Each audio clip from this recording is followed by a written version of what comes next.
రాజన్న సిరిసిల్ల జిల్లా పంచాయతీరాజ్ భవన్ లో కళ్యాణలక్ష్మి షాదీ ముబారక్ చెక్కులను పంపిణీ చేశారు ప్రభుత్వ విప్ ఆది శ్రీనివాస్. రాష్ట్ర ప్రభుత్వం సంక్షేమ అభివృద్ధి చేస్తూ ముందుకు పోతున్నామన్నారు.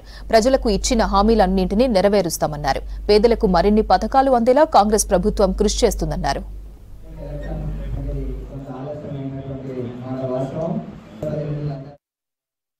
రాష్ట్ర ప్రభుత్వం గౌరవ ముఖ్యమంత్రి రేవంత్ రెడ్డి గారి నాయకత్వంలో సంక్షేమ కార్యక్రమాలు మరోవైపు, అభివృద్ధి కార్యక్రమాలు మరోవైపు రెండు కళ్ళలాగా చూస్తూ ఈ రాష్ట్రాన్ని అన్ని రంగాల్లో కూడా అభివృద్ధి పథకంలో తీసుకోబడుతున్న లక్ష్యంలో భాగంగా ముందుకు పోతున్న సందర్భం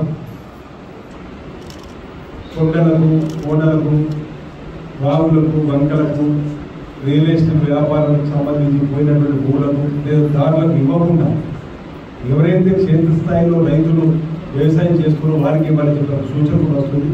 ఉమ్మడి 10 జిల్లాల్లో ఎంకరేజ్ చేయడం జరిగిన తర్వాత అసెంబ్లీలో కూడా ఈ అంశాన్ని చర్చించి రైతు భరోసాను ఇచ్చేటువంటి కార్యక్రమం ప్రభుత్వం తీసుకుంటుంది అనే మాట సందర్భంగా ఈ వేదిక ద్వారా రాజన్న సిరిసిల్ల జిల్లా రైతాంగానికి ప్రభుత్వం పక్షాన తెలియజేస్తూ ఇంకా అనేక కార్యక్రమాలు పేదలకు, ఎవరైతే నిరుపేదలకు ఇల్లు లేవు, ఇల్లు వాళ్ళకు కూడా ఇందిరా ఇంటి కింద 5 లక్షల రూపాయలు ఇచ్చే కార్యక్రమం ఈ సిరిసిల్ల నియోజకవర్గానికి కూడా 3,500 ఇల్లు మంజూరు కాబట్టి, వేములవాడలో 3,500 ఇల్లు మంజూరు కాబట్టి రాజన్న సిరిసిల్ల జిల్లాలో 7,000 ఇల్లు, పార్ట్ బోయినపల్లి ఉంది, పార్ట్ మానకొండ ఆ మండలానికి సంబంధించి కూడా ఆ సంబంధించిన శాసనసభ్యుల ద్వారా కూడా నిధులు మంజూరు కాబడుతుంది.